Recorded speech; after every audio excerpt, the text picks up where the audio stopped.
fiction, science fiction, horror, fantasy, crime, LGBT, thriller. You have now entered the House of Mystery with your hosts, Eric Shapiro, David North Martino, John Copenhagen, and Al Warren on 106.5 FM Los Angeles, 102.3 FM Riverside, and 105.0 AM Palm Springs. Welcome back into the House of Mystery. I'm Al Warren, Mr. Joe Goldberg. Must be a thriller day. I'm in the house. You're in the house. The house is burning. The house is burning, yeah. Pretty close. Sad. Yeah. Yeah, pretty shocking. But, you know, I grind it at night I'm grinding so hard that my lower jaw, I can't eat now. It's so sore. Stress? I guess so. I guess I was stressed knowing that I was going to be talking to you. Yes, that's right. I just eat when I have to talk to you. I go the other way. My jaw works over time. Well, you're a skinny guy, so you can eat. Sorry, it's a bad connection, I guess. Yeah, you're a bone rack. And you're going to BoucherCon, I guess, soon? I'm going to Boucher next week. I'm speaking with some people who've been on the show. The Steves. Yeah. Gervais and Stratton and a few others doing a panel on CIA and military and covert action sequences and writing. So I'm looking forward to that. Yeah, that'll be good. It'll be a good crowd. It's always a good event, so. Right, San Diego's not bad. Yeah, San Diego's a nice place. You know, beautiful place to be for a city. Okay, and joining, of course, is Mr. Gavin Stone, all the way from the UK, where, of course, they're not getting the fires. They're probably getting rain. Yeah, the UK's usually raining, and luckily I'm not in the house, so I don't have to say anything about the bodies in the basement, so we're all good. Oh, it's all right. We need them, right? I mean, when you get isolated and the fires are going on, you got to have something to eat. Well, there is that, I suppose, yeah. Roast it. Mm-hmm. Now, today, we are talking to a thriller writer, right up the alley of both of you gentlemen, and kind of in the same league. And so here we go, Mr. Stuart Field. So let's first welcome you to the show. Thanks for having me, and good morning or good evening, gents. It's all a blur. Yes. Time zones, nasty, dirty things. Yeah, I don't think about it anymore. It's just one time zone, awake or asleep. I like that. I write that one down. I'm going to steal that one. Yeah, you do that. Well, so Mr. Stuart Field, so you've been around a lot. You've done a lot of books. And I noticed your John Steel collection, of course, and it looks like it's pretty popular. You have quite a few books in that. How did you get involved in writing? Like, what brought you over to the dark side? I think I've always been a writer. When I was at school, when we used to get the projects, the teacher used to say, here's a word, write a 2-page story. And I used to fill the whole book up and used to get told off for it because I used to write novels back then. But then, obviously, life got in the way, joined the army, and that got put to the side. When I got the new job doing security for the British Army, just happened by accident. One boring Sunday, I just started scribbling in a notebook, and next thing you know, John Steel was born. Did you say wife got in the way or life? No, Life. Yes. Enunciate. I'm just kidding. So John Steel is one of your big collections. How did you come up with John Steel? Who is John Steel? John Steel is an MI8 agent. Basically, MI8 is the Secret Service of the Secret Service. What I wanted to create was a mysterious character that could live in the shadows and get instigated into different things like the police forces and different places, because like James Bond, he's got to be the worst secret agent in the world because everybody knows him. So what I wanted to create was, some people think he's slightly unbelievable character because he can slip into the shadows, but that's kind of who he is. He's an investigator, he's a British agent, and he's on the hunt for an organisation called Santini, who was responsible for the death of his family. Now, Santini is also, I think I've almost mirrored it on the whole Spectre, an organisation that is in the shadows, and it deals with crime, murder, espionage, all those nice little things that us crime writers like to pick the bones at. Stuart, when you started writing, you start with the character as the point, say, I need to put a story around him, or did you have a story idea that you need to build a character into? What was your thought process when you built out your books? Whenever I'm writing, I don't plot. I'm not one of these that can sit down and fill out post-it notes and they've got everything. I just let the story go. I have no idea who the characters are going to be. Half the time I have no idea what the plot is going to be, and I never know who's done it up until the end. I just start writing and I just let the story take control, really. And I just find if I'm surprised, the reader's going to be surprised. How much of your own experience have you brought into this? Absolutely not. Unfortunately, my army career, I was artillery, so I was in the rear. I was more in the rear than the rear. And so a lot of it is basically going back to, I was a fan of the original Bond films and Mission Impossibles and all those brilliant spy movies that we had in the 70s and the 80s. So a lot of it is a mixed match of that. Brought in from armour career, possibly none apart from weapons and tactics and stuff like that. You beat me to that one, Alan. That's the question I was going to ask. Stuart's actually from the same part of the world as me. We're both from Wolverhampton originally. So what part of Wolverhampton was it you were living in, Stuart? Finchfield. Finchfield, not a million miles away from me. I was in Tettenhall Wood. Yeah. So I was going to ask the same question as Alan about the tactics from the army, what you brought in. So where do you go to get your research and your answers for the kind of any of the continuity or the countries that your characters visits or the missions that he does? Where do you get that information from usually? Well, with the countries that the character visits, that's the hard part of the job, because I found you have to go to these places. Like New York, you have to go. It's all right looking at Google Earth and all the rest of it, but you don't get the sense of the country. You don't get the smells. You don't get the atmosphere. I've been to New York 6 times. I think it's utterly brilliant. Been to Malta twice, and that's why I actually wrote the Malta story, because when we were there, we drove past the embassy, and it's a massive establishment, and it makes you think, why? Why is it so big and out of the way? And it makes you think, okay, well, there's a story here. But I think for any writer, you can look at Google Earth and all the rest, but you have to experience the actual place. You've got to, because, and especially a city, New York or San Francisco or whatever, because if you're writing about something, the chances are that someone who's reading it will live there. So you can't say the man walked down East 40th Street in New York and the brownstones. Well, guess what? There isn't. That's the meat and potato of our thing. As well as having a fantastic imagination, you have to get some sort of facts right, or else people will just tear it to pieces.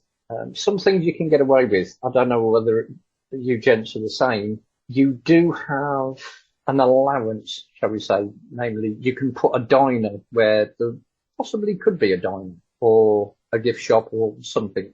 So the reader goes, okay, well, I can see that.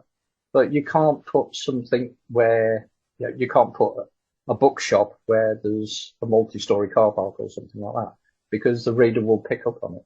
So I get from that question, actually Stuart stole my question. I'm sorry, Gavin stole my question. So and you mentioned this, and it's a question I ask a lot of authors: is do you think about your readers a lot as you're writing, especially since you're kind of constructing as you're going along? Yes and no. I've actually learned, and this is from other writers, that sometimes you've got to be mean, because you've got a lot of people that go, oh, the character's going to do. It's like the first couple of books, John Steele was working with a New York detective. Now, the reason I cut that short was he had to move on, because if it carried on from a certain point, that would be the dynamic from then on, and it wouldn't be the stories that I wanted to tell. And you've got a lot of people, oh, well, yeah, we want to read more of those. Now, if you bend to the will of all of the readers, you lose the story that they fell in love with. So you need to be a little bit selfish on that. You need to stick with the dynamic that you've actually created. But on other things, yeah, you do. If somebody goes, oh, can John Steele do this, or can Ronin Nash do that? Then you go, okay, well, there's a possibility of that. So a bit of give and take, really. And I don't know how you guys feel about that, whether you feel the same, whether you want to stick with the dynamic that you've created rather than bending to the readers. Yeah, I don't care about my readers. Yeah, but no one cares about you either. Well, this is true. So it's kind of a give and take. He asked a good question. And, do we think about the reader? Do you think about the environment that we're writing in as we're constructing it? How about you, Gavin? My environment changes all the time. I think from writing the first book, it's been done across 3 different countries. So yeah, I'm probably not the best authority to answer that one. Yeah, and I only think about the reader myself as in response to earlier books. Mm-hmm. You know what I mean? Like when people comment a certain way about a certain writing, then I'll think about it and then decide whether or not I should make that change, I guess. I guess that's the best way to say it, which I quite often don't. Well, that's a question for Stuart then. Stuart, as you're creating your world with Steele and Ronin, do you have an idea of a sort of reason to write that? Is there a theme? Is there an issue? Or is it purely entertainment? It's mostly pure entertainment. Unfortunately, I try and stay away from looking at news and all the rest of it, because even though it's all current events, shall we say, a lot of it is doctored to what they want us to know about. And so you go, okay, well, take it for instance, the Gulf War. There was a lot of Gulf War. We got soaked with it, and then suddenly there was nothing because the next topic came along. So I think what you've got to do is you need to find something that the reader is going to be interested in. If you put in a small topic that people can relate to, then that's good. But it's like Gavin says, everything's changing that quickly. You can't stick with a topic, because by the time you finish writing the book, that story's gone. Right. So you have to be very careful about events, especially if they haven't been resolved, when you bring them into your story. Yeah. I mean, you take the current events at the moment. Ukraine, Russia, who do you pick as a bad guy anymore? Because the Bond books, when Fleming was originally writing, the Russians were the bad guys. It wasn't Spectre. He chose Spectre came along later. And I think that this is the thing, because there are so many. We live now in a world where you've got to be careful what you say, who you mark as a bad guy. And I think that's why I've created this organisation, because I can do whatever I want. It's not going to affect anybody. It's not going to upset somebody, because, again, in this climate, who do you pick as a bad guy without thinking, is this going to bite me in the bum at some point? Yeah, I fully agree with that, because this week's bad guys is like kind of tomorrow's hero and vice versa. And I don't know about you guys, but I've found that with the whole COVID incident that's just happened, there's a very mixed reaction to that. And I'm wondering, as authors, should this kind of thing be mentioned in the book, or is everybody going to be that glad that, that we're not stuck in a lockdown, that it shouldn't be mentioned in any story or fiction work ever again? I ignored it.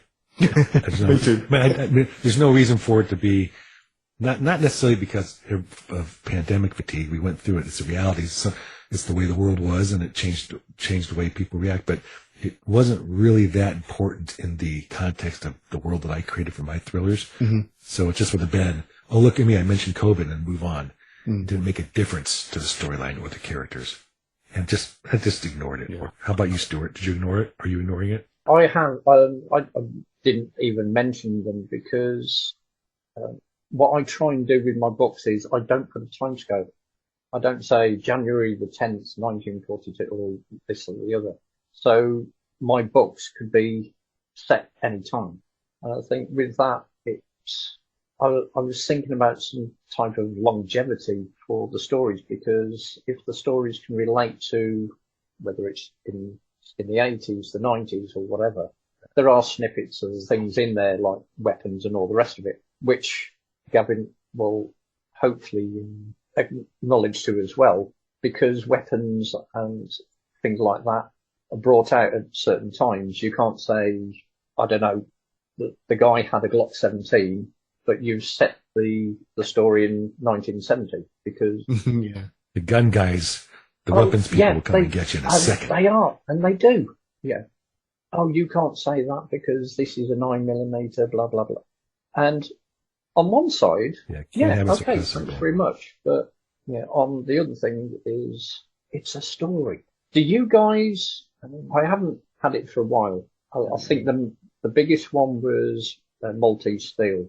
And you get a lot of people, and they're more worried about what you put into it than the story. Namely, oh, well, that wasn't right. Especially on Amazon and all the rest of it. Oh, I've only given 1 star because of this bird that he talked about, or this, that, the other. And go, it's a story. How is the story? Yeah, that comes up. Yeah, I've seen similar things. I even know of an author that got a 1-star review the once because he was an Amazon Prime customer and it was delivered after 3 days instead of the next day. Well, that's your fault.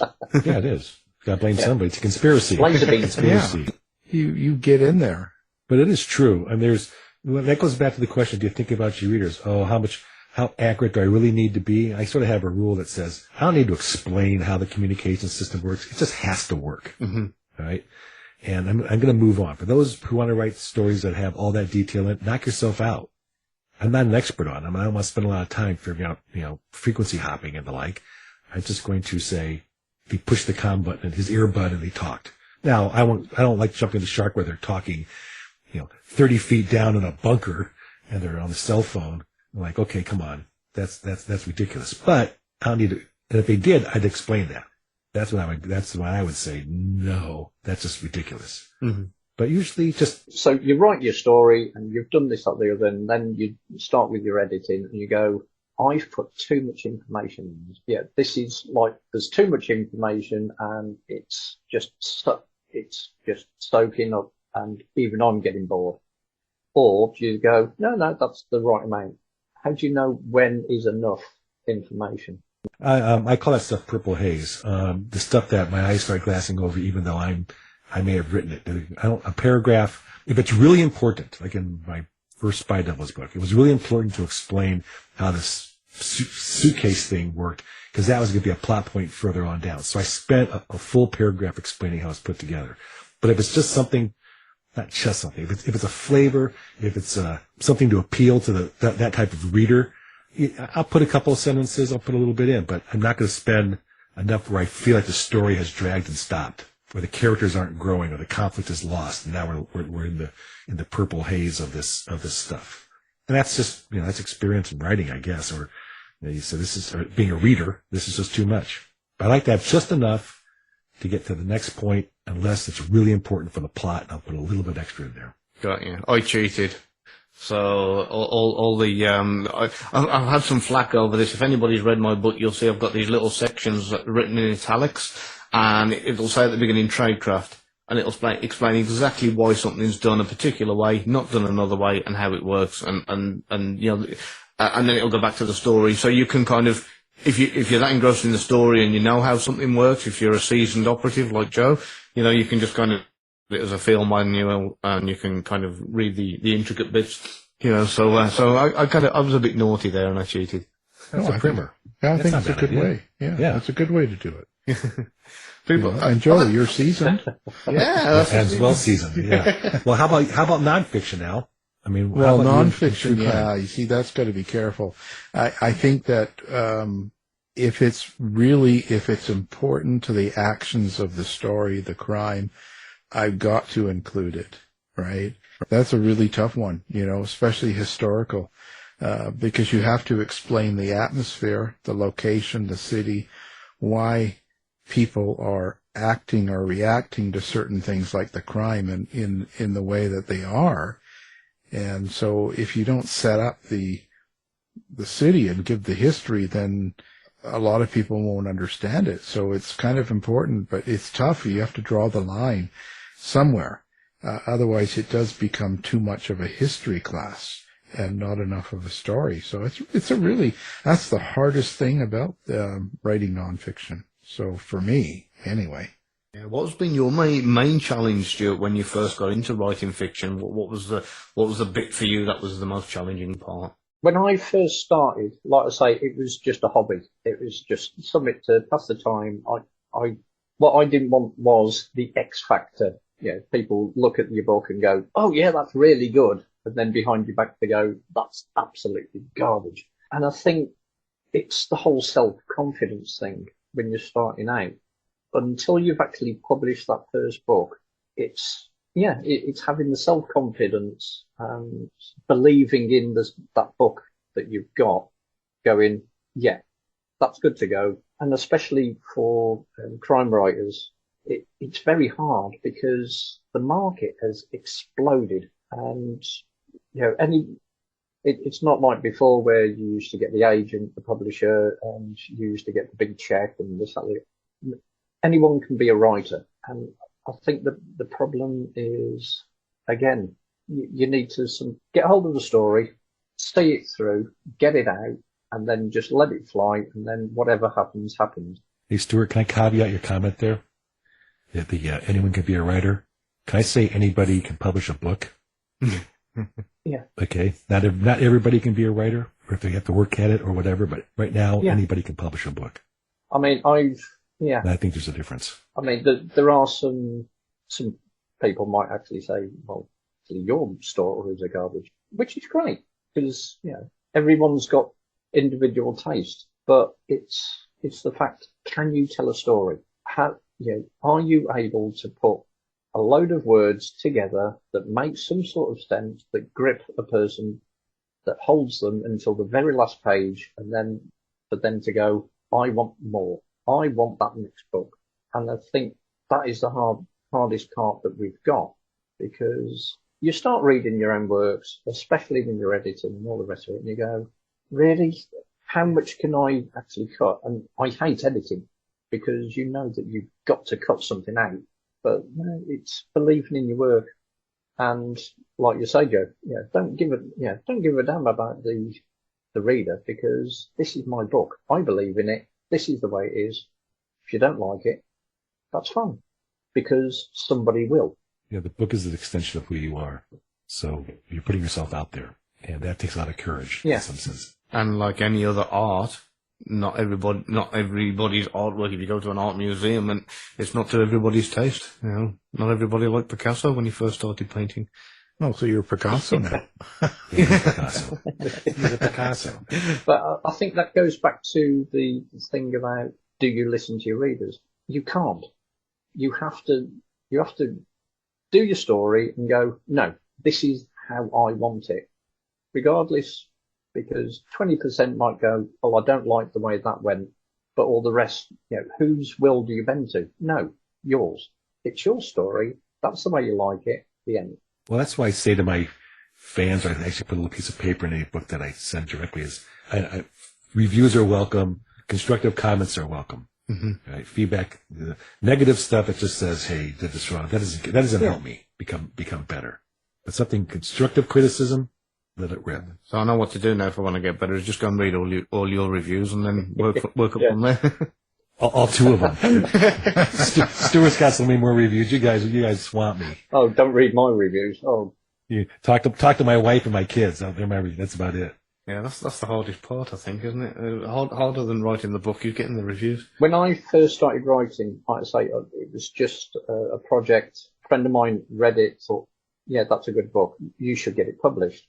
But what I did was I got about 10 the USB data sticks, and I copied the book and I gave it to the wives of the soldiers and said, yes, you kind of know me because I'm working on the gate, but you don't know me enough to be objective.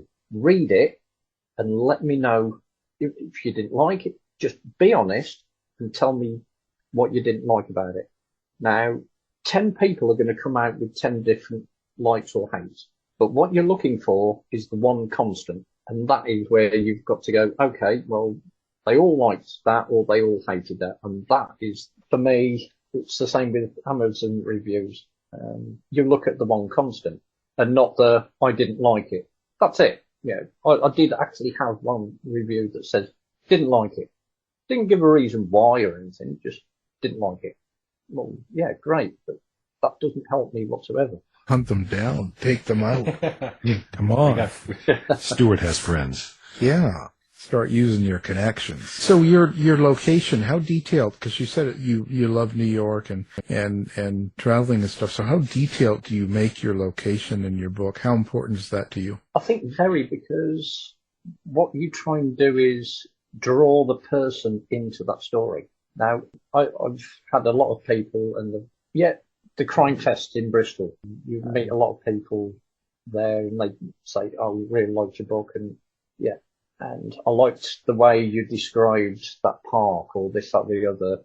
And it helps bring the person into that story. And especially if you've got an incident where you want the person to feel terrified or have fear for your character, because you're basically asking the reader to fill in the blanks. You're asking them because you want to give them enough information that they can fill in the blanks.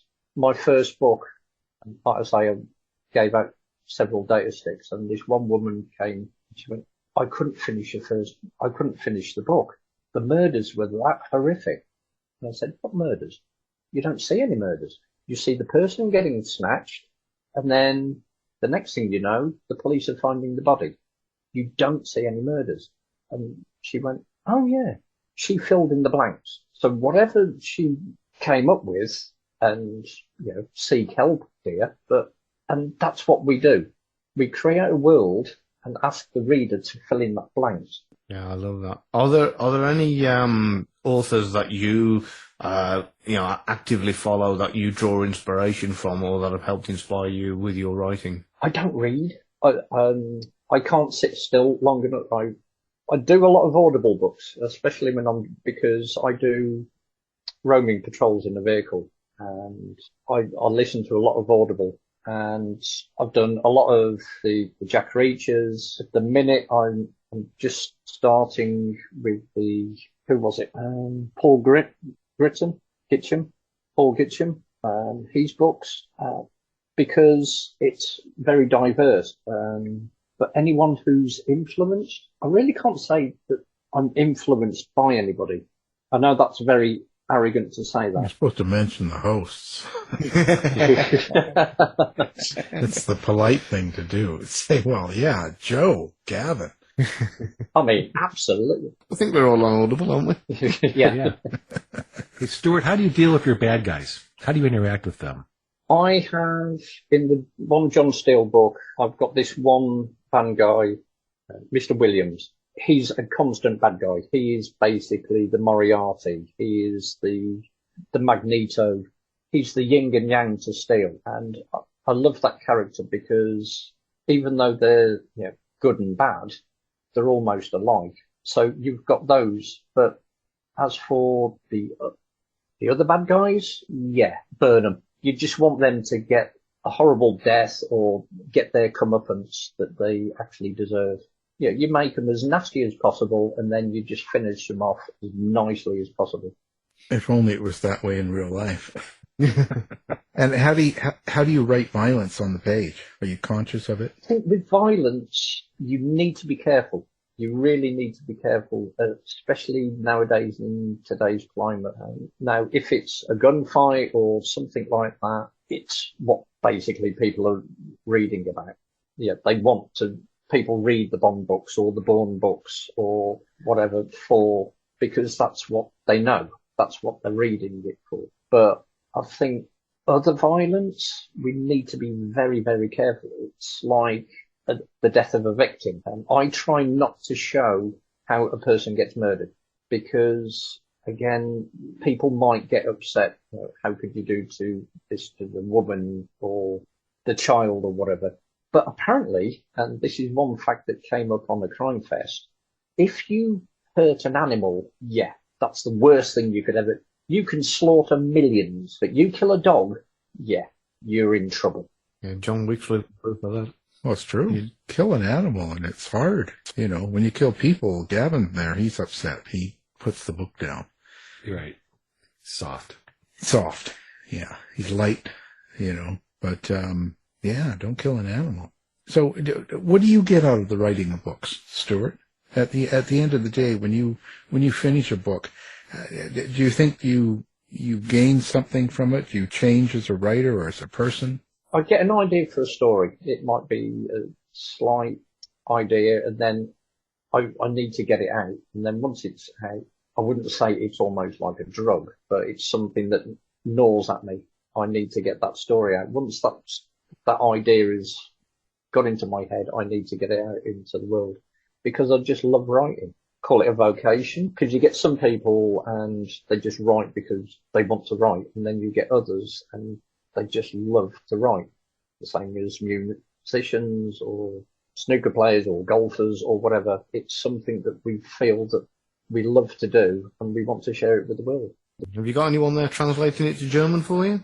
I've actually spoken to my publisher and I'm with Next Chapter.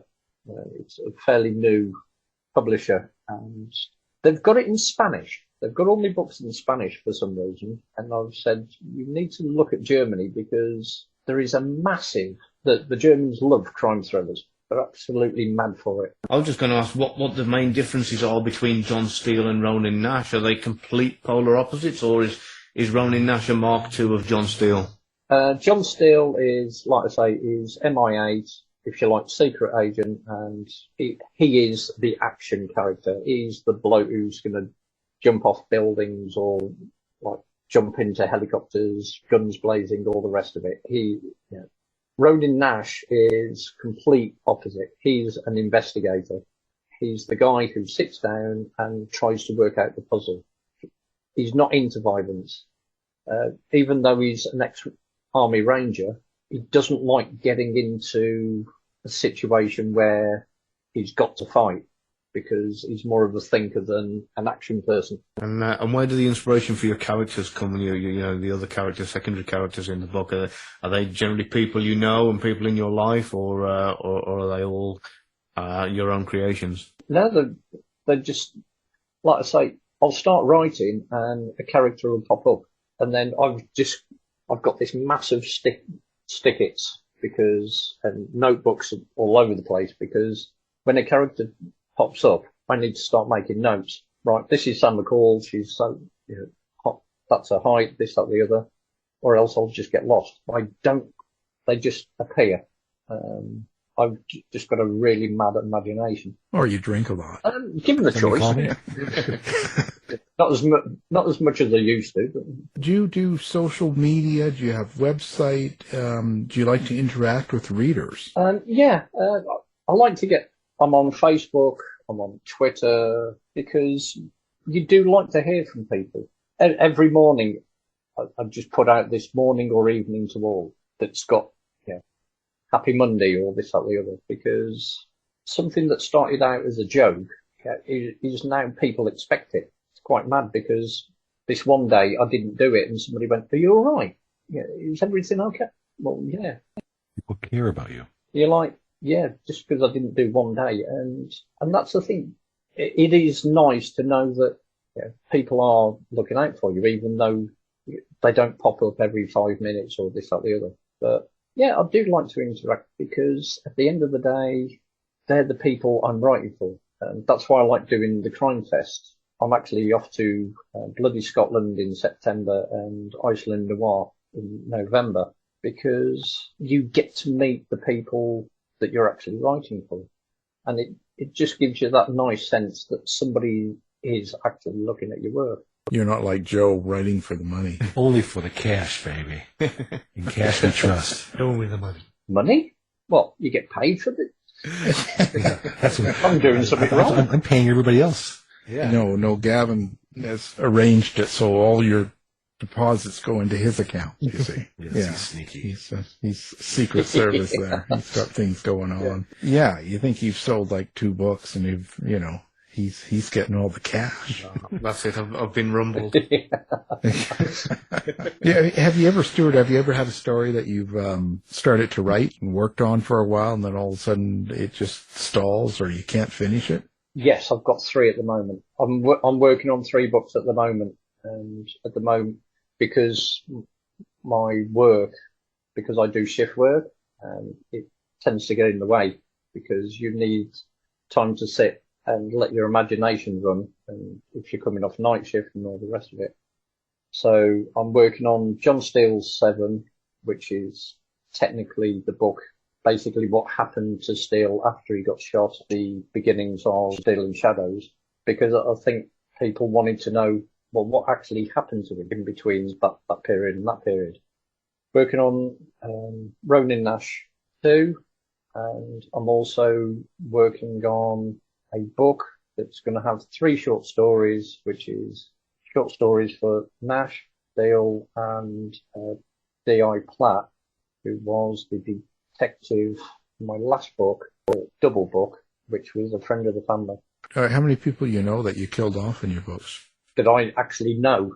Yeah. We want the truth. I want some names, phone If numbers. you're made at the pub, next thing you know, I'm going to kill you, my next buddy. I haven't got that mug yet, but if you mess with me, you'll end up End up in the book. Well, it's been a pleasure having you on the show. Thanks for having us, sir. Yeah, and we'll have everything up on our website so people can find you real easy. So, of course, our guest has been the action thriller writer, Stuart Field. So thank you for being here. And a pleasure to know you all. Thank you. You've been listening to the House of Mystery radio show. To find out more about our guests, hosts, or shows, go to www.houseofmystery.com. Show's over for now. Was it as good for you as it was for me? Yeah. Good night. This has been a production of Something Weird Media. I'll be back.